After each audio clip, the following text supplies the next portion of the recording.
Hello everyone, good morning. Title చూసే మీకు తెలిసిపోయి ఉంటుంది. ఈరోజు నేను ఇంగ్లీష్ నేర్చుకోవాలి, ఇంగ్లీష్లో మాట్లాడాలి అనుకునే వాళ్ళ కోసం ఈ వీడియోస్ చేస్తున్నాను. సో గోయింగ్ ఫార్వర్డ్ ఈ వీడియో ఇక్కడితో ఆపకుండా ఈ వీడియోస్ని నెక్స్ట్ కంటిన్యూ కూడా చేస్తాను. సో దట్ అంటే ఇంగ్లీష్ మాట్లాడడం రాని వాళ్ళు, ఇంగ్లీష్ మాట్లాడాలి అనే ఇంట్రెస్ట్ ఉన్న వాళ్ళకి ఈ వీడియోస్ యూజ్ అవ్వాలి అనే ఉద్దేశంతో ఈ వీడియోస్ గోయింగ్ ఫార్వర్డ్ కంటిన్యూ చేస్తాను. వారానికి ఒకసారైనా ఈ స్పోకెన్ ఇంగ్లీష్కి సంబంధించిన వీడియో పోస్ట్ చేస్తాను. మీకు ఇంగ్లీష్ నేర్చుకోవాలన్న ఇంట్రెస్ట్ ఉన్న ప్రతి ఒక్కరు ఈ ఛానల్ని సబ్స్క్రైబ్ చేయండి అండ్ బెల్ ఐకాన్ క్లిక్ చేయండి. సో దట్ నా నెక్స్ట్ వీడియోస్ అన్ని మీకు నోటిఫికేషన్స్ ద్వారా వస్తాయి, మిస్ అవ్వకుండా చూడొచ్చు.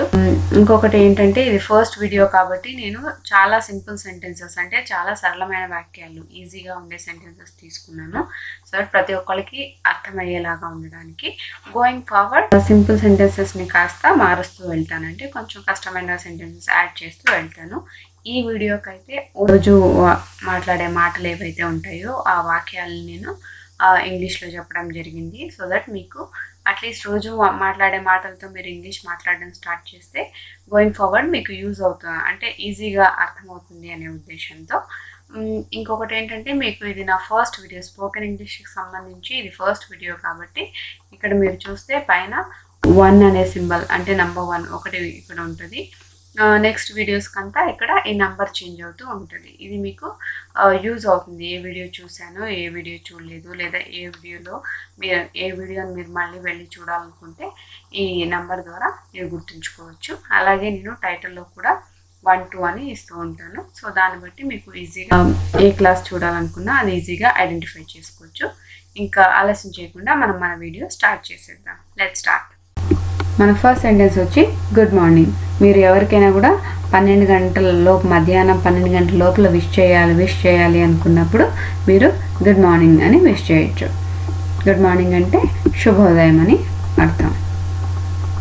Second sentence how are you అంటే ఎవరినైనా మీరు చాలా రోజుల తర్వాత కలిసినప్పుడు ఎలా ఉన్నారు అని అడగాలను. మనం ఫస్ట్ అడిగే క్వశ్చన్ ఎలా ఉన్నారు, లేదా బాగున్నారా అనేసి కదా.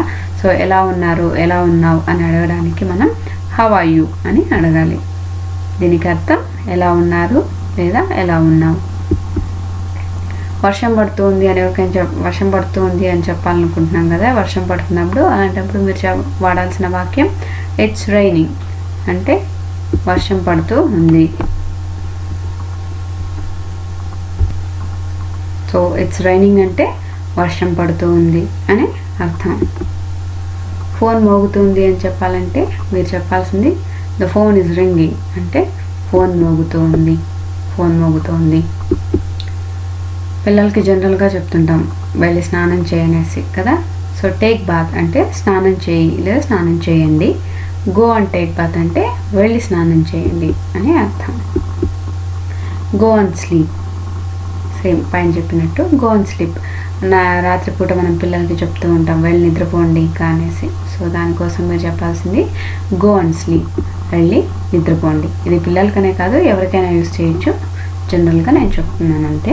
గో అండ్ స్లీప్ అంటే అర్థం వెళ్ళి నిద్రపోండి అనేసి.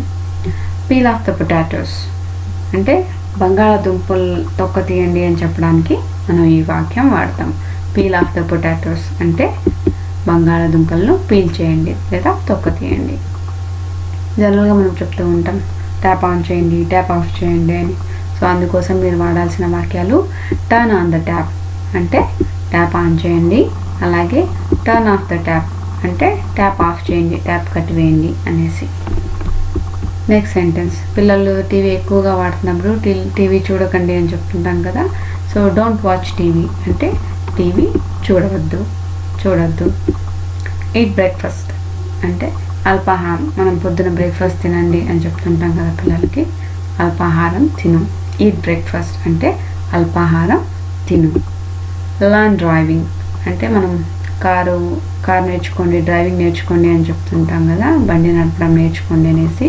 సో దానికోసం మీరు చెప్పాల్సింది లర్న్ డ్రైవింగ్ అంటే డ్రైవింగ్ నేర్చుకోండి అని అర్థం. స్పీక్ క్వైట్లీ, ఎవరైనా మనకు జనరల్గా గట్టిగా మాట్లాడుతున్నప్పుడు మనం ఏం చెప్తాం, నిశ్శబ్దంగా అంటే చిన్నగా మాట్లాడండి అని చెప్తూ ఉంటాం కదా. సో నిశ్శబ్దంగా మాట్లాడండి అంటే చిన్నగా వాయిస్ తగ్గించి మాట్లాడండి అనడానికి స్పీక్ క్వైట్లీ అని అంటాం. స్పీక్ స్లోలీ, ఎవరైనా ఫాస్ట్గా ఏదైనా చెప్పేస్తున్నారు మనకు అర్థం అవ్వట్లేదు అనుకున్నప్పుడు మనం ఏం చెప్తాం, కొంచెం నిదానంగా మాట్లాడు అంటాం, అంటే ఆ ఫాస్ట్నెస్ తగ్గించు అనేసి. సో దానికోసం మీరు చెప్పాల్సింది స్పీక్ స్లోలీ అంటే నెమ్మదిగా మాట్లాడు. స్పీక్ లౌడ్లీ అంటే ఇదే వాల్యూమ్ చాలా లోగా మాట్లాడుతున్నప్పుడు, వాళ్ళ వాయిస్ చాలా లోగా ఉంది, వాళ్ళ వాయిస్ వాల్యూమ్ అనుకున్నప్పుడు కొంచెం గట్టిగా మాట్లాడండి అని చెప్పడానికి మనం గట్టిగా మాట్లాడండి అని చెప్తాం అన్నమాట. స్పీక్ క్వైట్లీకి కైండ్ ఆఫ్ ఇది ఆపోజిట్ అని చెప్పొచ్చు. Speak loudly. Serve the food అంటే భోజనం వడ్డించు అని చెప్తూ ఉంటారు కదా ఇంట్లో. సో దానికోసం మీరు చెప్పాల్సింది సర్వ్ ద ఫుడ్ అంటే భోజనం వడ్డించండి లేదా ఆహారాన్ని వడ్డించండి. డోంట్ వాక్ బే ఫుట్ అంటే మనము చెప్పులు లేదా షూస్ ఏమి వేసుకోకుండా పిల్లలు అలాగే నడుస్తూ ఉంటారు. సో వాళ్ళకి ఏం చెప్పాలి అంటే డోంట్ వాక్ బే ఫుట్ అంటే చెప్పులు లేకుండా నడవద్దు, ఉతికాళ్ళతో నడవకు అనేసి. కోమ్ యువర్ హెయిర్ అంటే జుట్టు దూక్కోండి, జుట్టు దూక్కోండి అని చెప్తుంటాం కదా, తల దూక్కోండి అనేసి. సో దానికోసం మీరు అలా చెప్పాలి అనుకున్నప్పుడు కోమ్ యువర్ హెయిర్ అంటే జుట్టు దూక్కో లేదా మీ జుట్టు దూక్కోండి అనేసి. ట్రై టు అండర్స్టాండ్ అంటే మనం ఏదైనా చెప్తూ ఉన్నప్పుడు ఎవరైనా అర్థం చేసుకోవట్లేదు అంటే అర్థం అర్థం చేసుకోవడానికి ప్రయత్నించు అని చెప్తూ ఉంటాం కదా. నేను చెప్పింది అర్థం చేసుకో అని చెప్తూ ఉంటాం. సో దానికోసం మీరు చెప్పాల్సింది ట్రై టు అండర్స్టాండ్ అంటే అర్థం చేసుకోవడానికి ప్రయత్నించు. డోంట్ మేక్ మీ యాంగ్రీ అంటే ఎవరైనా మనకు మనకు కోపం తెప్పిస్తూ ఉంటారు. సో అలాంటి వాళ్ళకి నాకు కోపం తెప్పించొద్దు అని చెప్పాలనుకుంటాం కదా, నాకు కోపం తెప్పించుకో అంటుంటాం. సో అలాంటప్పుడు మీరు వాడాల్సింది డోంట్ మేక్ మీ యాంగ్రీ అంటే నాకు కోపం తెప్పించవద్దు. లెట్ హిమ్ టేక్ టైం మనం ఎవరికైనా ఏదైనా విషయం చెప్పినప్పుడు వాళ్ళు దానికి రిప్లై ఇవ్వాలి ఆలోచించుకొని అన్నప్పుడు తను కొంచెం టైం కావాలి అనుకున్నప్పుడు మనం చెప్తాం నీ టైం నువ్వు తీసుకొని సమాధానం ఇవ్వు అంటుంటాం కదా. సో అలాంటి టైంలో దీన్ని వాడాలి. లెట్ హిమ్ టేక్ టైం అంటే తన సమయం తను తీసుకొని అనేసి అనమాట. అతన్ని సమయం తీసుకొని, తను అంటే ఇక్కడ లెట్ హిమ్ అంటే ఒక అతను అనేసి, అతను అమ్మాయిలకైతే ఆమె అంటాం కదా, లేడీస్కి అయితే ఆమె అంటాం, జెంట్స్కి అయితే అతను అంటాం. So let him take time అంటే అతను సమయం తీసుకొని, లెట్ హర్ టేక్ టైం అంటే ఆమె సమయం తీసుకొని, మనం ఏదైనా అడిగిన దానికి జవాబు చెప్పడానికి తను టైం తీసుకోనిలే అంటాం కదా. సో అప్పుడు ఈ సెంటెన్స్ వాడతాం let him take time or let her take time అంటే అతను సమయం తీసుకొని లేదంటే ఆమె సమయం తీసుకొని. ఫైండ్ అ జాబ్ ఎవరికైనా జాబ్ లేని వాళ్ళకి మనం జనరల్గా చెప్తూనే ఉంటారు ఒక ఉద్యోగం వెతుక్కోరా అనేసి. సో అప్పుడు మీరు చెప్పాల్సింది ఫైండ్ అ జాబ్, ఒక జాబ్ వెతుక్కో, ఒక ఉద్యోగం వెతుక్కో. సాయంత్రం స్కూల్ నుంచి పిల్లలు రాగానే మనం చెప్తుంటాం లేదా పొద్దున్న లేవగానే చెప్తాం మొహం కడుక్కో అనేసి. సో దానికి మీరు వాడాల్సిన వాక్యం వాష్ యువర్ ఫేస్ అంటే మొహం కడుక్కో. టేక్ ఆఫ్ ద షూస్ అంటే స్కూల్ నుంచి రాగానే చెప్తాం కదా, షూ తీసేయండి అనేసి, బూట్లు తీసేయండి, బూట్లు ఇప్పండి అంటుంటాం. So take off the shoes అంటే షూస్ తీయండి అనేసి. వేర్ ద షర్ట్ అంటే షర్ట్ వేసుకోండి, చొక్కా ధరించండి అనేసి. Don't take it to heart అంటే ఎవరైనా ఏదైనా తిట్టినప్పుడు లేదంటే ఎవరైనా బాధపడుతూ ఉన్నప్పుడు ఏదైనా సంఘటన వల్ల మనం ఏం చెప్తాం, దాన్ని మనసుకి ఎక్కువగా పట్టించుకోవద్దు అని చెప్తూ ఉంటాం కదా. సో ఆ టైంలో మీరు వాడాల్సింది don't take it to heart అంటే దీన్ని మనసుకు తీసుకోవద్దు. అది ఏదైనా అంటే ఒకళ్ళు తిట్టడం కానీ లేదంటే ఏదైనా బాధ కలిగించే విషయం కానీ ఏదైనా ఉన్నప్పుడు దాన్ని మనసుకు తీసుకోవద్దు అని చెప్పడానికి మనం don't take it to heart, దీన్ని మనసుకు తీసుకోవద్దు. ఇట్ అంటే అది ఏదైనా విషయం అయి ఉండొచ్చు, బాధపడే విషయం లేదా ఎవరైనా తిట్టడం ఏదైనా ఉండవచ్చు, దాన్ని don't take it to heart అనేసి దీన్ని మనసుకి తీసుకోవద్దు. డోంట్ టాక్ నాన్ సెన్స్ ఎవరైనా అర్థం లేని మాటలు మాట్లాడుతున్నప్పుడు, అనవసరంగా మాట్లాడుతున్నప్పుడు మనము చెప్పే వాక్యం ఇది. డోంట్ టాక్ నాన్ సెన్స్ అంటే అర్థం లేని మాటలు మాట్లాడొద్దు అనేసి. It's getting dark are it's becoming dark అంటే దీన్ని మనం యాక్చువల్గా సింపుల్గా అయితే it's getting dark are it's becoming dark అంటాం.